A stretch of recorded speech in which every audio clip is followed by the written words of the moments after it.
oyogola bakatanda waggulu mulwadde era atwalibwa kufuna bujjanjabi awe bali mu kusomosa omulwadde omutwala mu ddwaliro afune obujjanjabi si nnyanja olwo oluguudo olutwala omubaka wa palamenti mu makage njogera ku Henry Aliganyira Musaasizi omukulu ono takoma kubeera bubeezi mubaka wa palamenti wa Rubanda East County wabula minisita mulamba mu gavumenti ya Museveni ye Minister of State for Finance, Planning and Economic Development era ng'ekifo kineno yakijja mu mwaka gwa 2011 paka nakati lwero oluguudo olugenda ewuwe era nga n'abantu mwe bayitanga bagenda ku mirimu gyabwe n'abalwadde mwe babasomeseza okubatwala mu malwaliro n'abaana abasoma mwe bayita nga bagenda ku masomero eyembeera teri mu Rubanda district yokka wabula okwetoloola eggwanga lyonna kyokka ekisinga okukwasa ennaku eggwanga lino lirina constituency buli constituency eyina omukiise waayo agikiikirira mu parliament era nga abakulu bano bonna bali bakuŋŋaanira mu kye twali tuyita setteeseroze w'eggwanga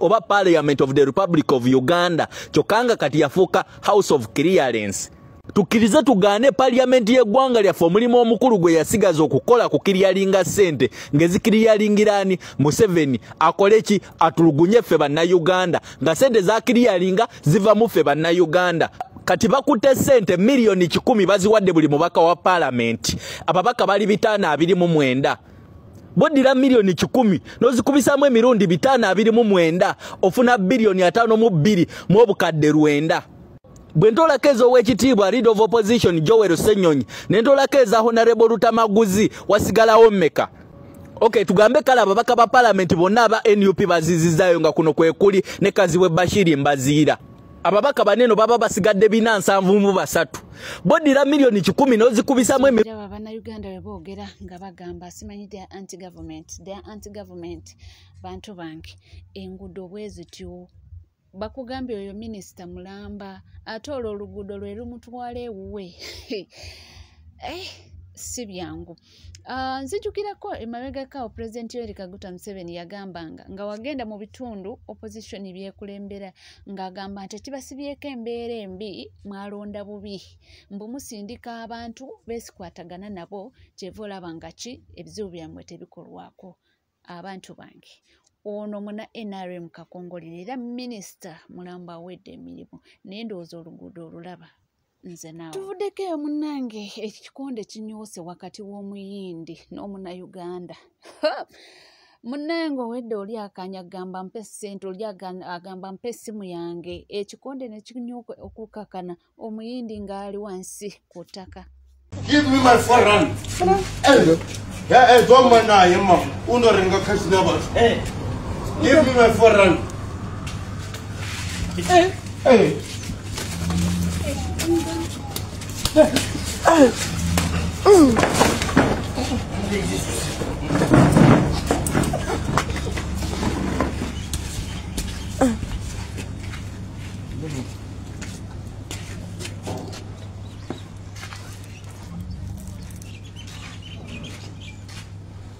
Give me my $4. Okay, done.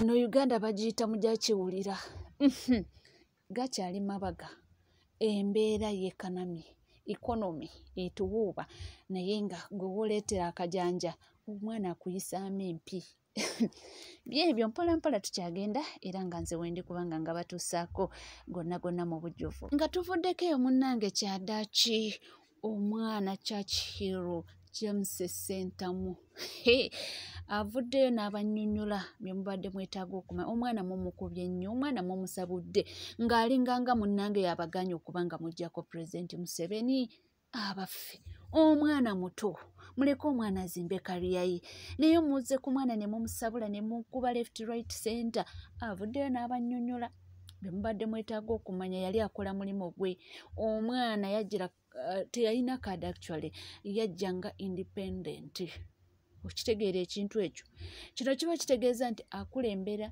aba NUP akulembera aba NRM akulembera aba DP akulembera aba Forum for Democratic Change akulembera abatalina bibiina bonna ate n'ekyokulala President Yoweri Kaguta Museveni yamusanga e Makerere kubajjukiza mu kateni era yali alina okubaawo. Secondly, yabagambye n'okubagamba nti era wekyetaagisa State House nga bamuyise agendayo solongaazi biba mirimo gye nga ekimuyisiza mu State House nsonga z'abayizi bakiikirira n'eŋŋamba kyekyo mutabani. Bibino. Lastly, I want to clarify on the photographs circulating on social media of me and Mzee Museveni. These pictures were taken while I was on my official duty as Guild President.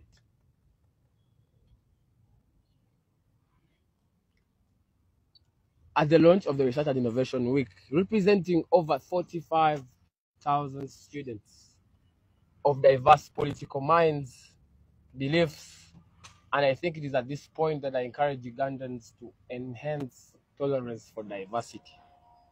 Unfortunately, they have stirred the storm among the general public, my family, and students. Some opportunists are also using them to tell blatant lies for their benefit. Makerere University is a public institution, and General Museveni, by virtue of his office as stipulated in Article 99, subsection 3 of the Constitution of the Republic of Uganda, which vests executive authority in him to be responsible for the welfare of the citizens and safeguard the Constitution and laws of Uganda, among others. Ugandans must know that in hierarchy and the tree of administration at Makerere University, Mzee Museveni is the visitor on top of the Chancellor and the Chairperson for the University Council. It is from this that the Office of the President derives its mandate of providing leadership in public policy management and good governance. It is my line of duty to account, follow up, and question Mr. Museveni's day-to-day business, because the power is in our hands to do so, not only as a student but as a guild president in regards to Makerere University. Relenting from my duties as a guild president of this institution makes me a populist, not an executor. As a moralist in the same sense, I am equally disturbed by the prevailing injustice in our country, which is attributed to the current regime. However, in my line of duty, I find myself sharing the same workspace with government officials. Lest we forget, I am guild president because of the will of God and that of the students of this great university who are my electorate. That means I must put students' interest above my personal and political beliefs. I urge the general public not to blame or condemn my family, especially my father, Mr. Nyanzi Fred Sentamu, for my actions as a guild president. I've spoken time and again that my father has independent roles as a national mobilizer for the National Unity Platform, but equally, that only ends outside the university, because as guild president, my father doesn't tantamount to being a guild presidential advisor. My family has stood firm against oppression in this country, and I honor their courage. The pictures in circulation should not be interpreted as a mode of betrayal to some people of our shared values, but as a consequence of balancing personal beliefs with public responsibility, which I independently sought for. When I took up this responsibility, I was well aware of the burdens that were to come along with it. Therefore, I remain committed to the values of truth, justice, and servant leadership. I will continue to walk in the light of our shared ideas and work tirelessly for a better Makerere and Uganda, where every voice is heard, respected, and protected. We build for the future. Let's get hard for God and my country. Nze munange sikuyinaako buzibu era from day one nakusupportingirawo munange genda mu maaso ne career yo. Ate munange oluvuddeyo awo n'abanga ayogerako ku nsonga eya muzeeyi we mukulu Nyanzi Sentamu na kasooke mutwaleyoko oli eki kyagambye. Nkubira omulanga abantu mwenna abanenya family yange era mbabuulira obutanenya family yange okusingira ddala kitange Mwami Nyanzi Fred Sentamu olw'ebikolwa byange ng'omukulembeze w'abayizi be Makerere. Mbassaamu nnyo ekitiibwa era nsaba ebifaananyi bino ebisaasaanidde emitimbagano obutabajja ku mulamwa n'okulowooza nti navudde ku mulamwa gw'okulwanirira obwenkanya n'enfuga egoberera amateeka mu ggwanga lyaffe. Okitegeera ekintu ekyo omwana tugambye ebifaananyi bireme kutujja ku mulamwa. Tuvudde ku mulamwa omukulu ogwa Nakyemalira tuzze ku mwana omuto. Omwana ali kuweereza banne abaasima bakeera ku makya ne bamuteekamu obwesige. Nze ndowooza omwana tumuleka akola emirimu gye era ne muzeeyi mukulu Chairman Nyanzi leka omwana gwe kola emirimu gy'ekibiina leka omwana. Ebijja kwogerwa byo bingi naye omwana yeesalirawo kati omwana ali above 18 yayitawo nga independent. Kati omukulu Chairman Nyanzi ye wali katugambe nga omukulu David Lois we yagambye secretariat waffe nti y'okuvaayo n'advisinga omwana yamuadvisinga nga taata naye singa teyamuadvisinga nga coordinator kunga mu NUP. Kitegeera ekintu ekyo kubanga omwana teyagira kadi ya NUP. That means tebamuvunaanyizibwako. Wow. Tweyongereyo nga tuvayo negabadde mukoto nnako olwaleero Dr. Kano Kizza Besigye ne munne amanyiddwa nga Abed Lutale baleeteddwa mu kkooti era babadde balina essuubi nti oba oli olunaku olwaleero munnange bajja kuweebwa beyiro naye biganye bakabatemye nti muli ku musango gwa treason so si byangu naye nga kyekibaddeyo nti baganya okubanga babwaki beyiro bagambye omusango gwe baliko munene era tekujja kubasobozesa singa bafuluma bajja kubanga batataganya okunoonyereza ebya Uganda nti obimanyi bwebityo. Yasinga tuvuddeko omunnange kiti asekeredde abo bonna abamuteekako ekibeerabeera lwakuba yali ne His Excellency Robert Kyagulanyi Ssentamu ku lunaku lwa Eid. Ndidde bamuteekako ekibeera. Katugendeyo tulabe. Kajuzi nadde ne Mwami Kyagulanyi ku Eid ne babivunula. Tewali buzibu buli muntu addemba okwolesa entegeera ye. Tukanye ndi Mwami Kyagulanyi olwaleero bw'olemerera emyaka gye giri egye 15 bw'olemerera ng'olwaleero osanga obuzibu ojja kwabika omutwe si yooli kati yoono bw'aba yeetaaga kufunga mu kukola ki funga bw'otofunga lwaki wabiteeseteese olina amaanyi g'olwanagana nago gotajja kuwangula. Si yefudde byali waliwo amaanyi n'enteekateeka mufudde byali tolwana nayo gwekkanya nayo kuba tojja kumalako kiti ekintu ekyo bagamba mbu amazima gali kufuula ow'eddembe akawanga mudde era n'akabagamba nti owange wanjawulomu era kyeva olaba ng'ali ekyo kyali era nga tweyongerayo era nga tuvuddemu ebyo munnange omukyala Fulufiga atabukidde Zubeda simanyi kikyo abantu bano kye bafa naye ate Fulufiga yekikwewuunyisa nti obudde obusinga buli omu amuyisaamu eggaali.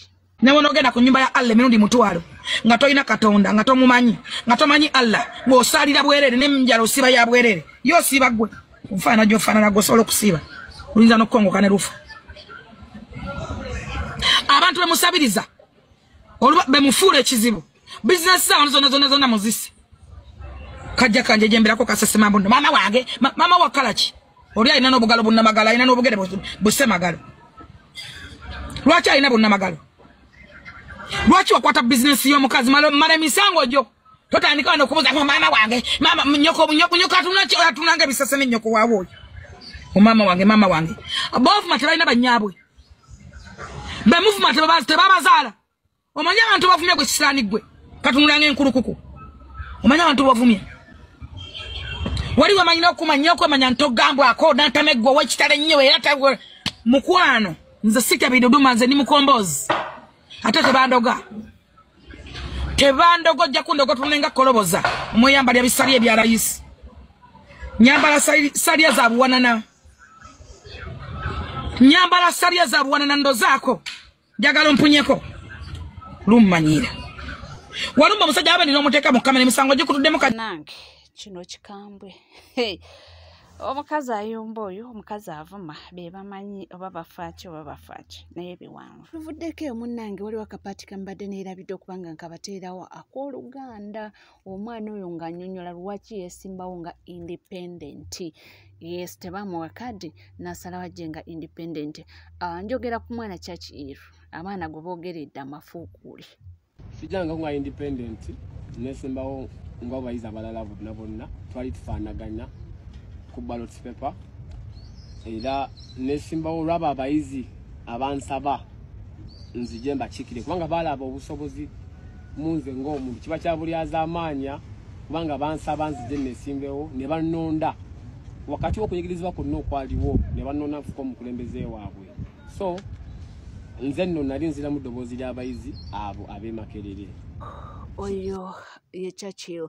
Mu nsonga ezo zennyini waliwo abantu abalala avuddeyo kubanga akiralifayanga ku nsonga n'okubanga era agamba abantu nti bannange omwana nga mmwesibyeko.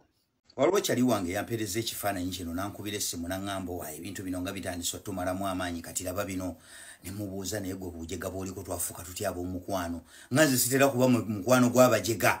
Can't you see that Museveni is acting so desperate? Okulabira ddala ng'akola ki nga discrediting opposition jetu esaawa eno kati fe abavubuka kwe tunyweredde kati nga ye alinga agezaako okugamba nti kano tekabanga kawaani nga balala kati bwe bakisiiga nti kawaani nga basajja bano bakolagana ne Museveni ne mugaa okay saagala obeere nga muntu ajja okusula mu nnyumba ate omutwe gwo n'ogujjako n'ogusuza mu toyi singa banene bakolagana ne Museveni then Museveni lwaki aba blowing kavayi lwaki aba ayiwa ekintu kye kubanga okwekubya ekifaananyi n'omwana wa Chairman Nyanzi ng'okolagana ne Chairman Nyanzi bakola emirimu gyammwe kitegeeza Chairman Nyanzi omudiscreditize emirimu gyo kigenda kufa.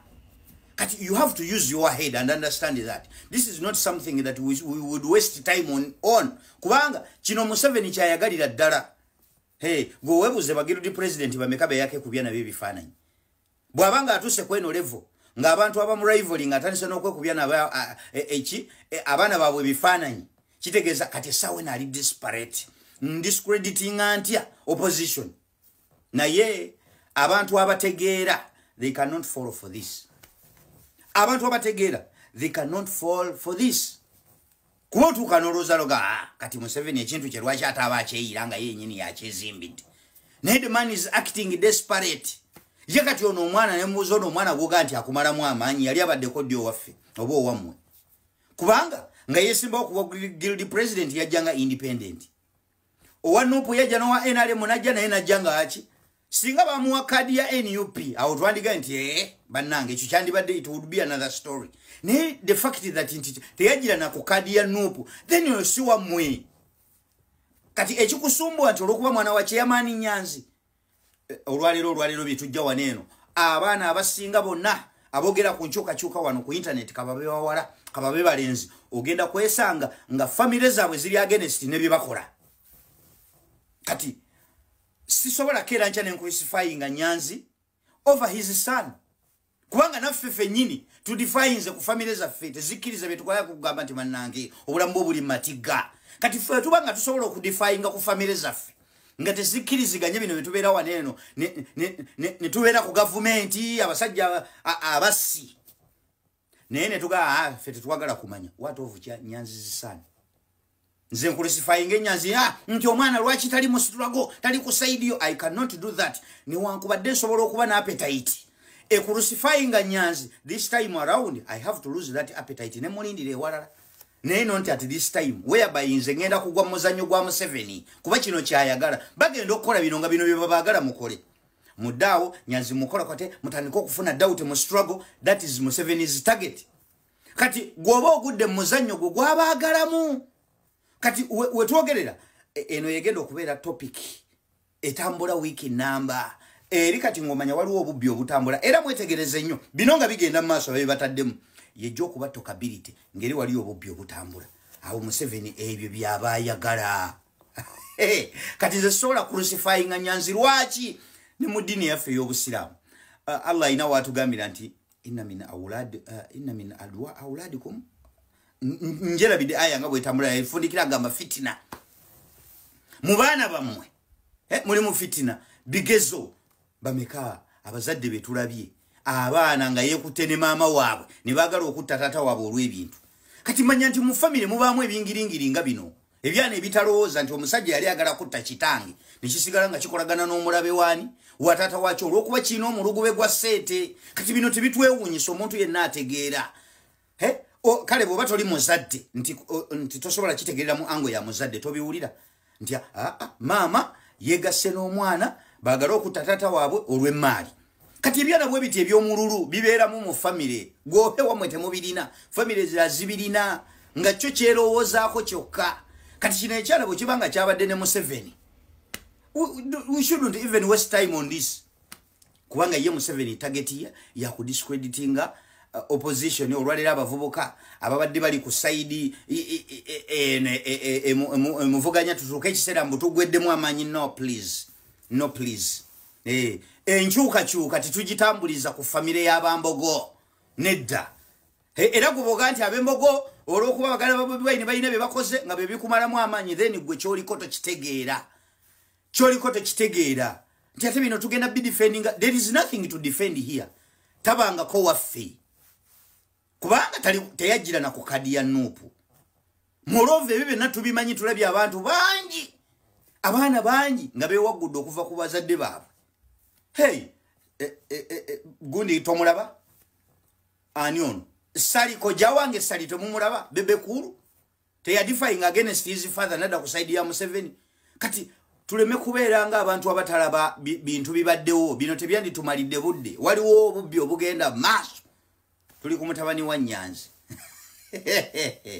no ne wankubadde tusobola okuba na appetite crucifying Nyanzi ng'oli agala crucifying Nyanzi at this time around you should lose that appetite n'omulindira mu ange endala kubanga wano oba ogudde mwekyo Museveni kyayagalira ddala mukole bino byayagala anything that benefits Museveni nze nalayira sinza kikola ne bwe kibanga kiba kigenda kunjo kyanzikiriza kinjo kye naye nga si kikoze Museveni asobola kibenefitinga yes the hate I have for that man sisobola kukola ekintu kyonna kimu benefitinga ne bwe kiba kyakusaidinga mu kintu kyonna nga kiina ebizibu ebirala bikigenda okundeetera nguma ne kibindeetera naye nga sikoze kintu nga Museveni agenda kibenefitingamu that's me muganda wange ebintu webityo obukyayi tulina bungi ku President Yoweri Kaguta Museveni ffenna ekyo tukkirizaganya nakyo naye omwana alambuludde wali n'agamba nti abantu be baamusaba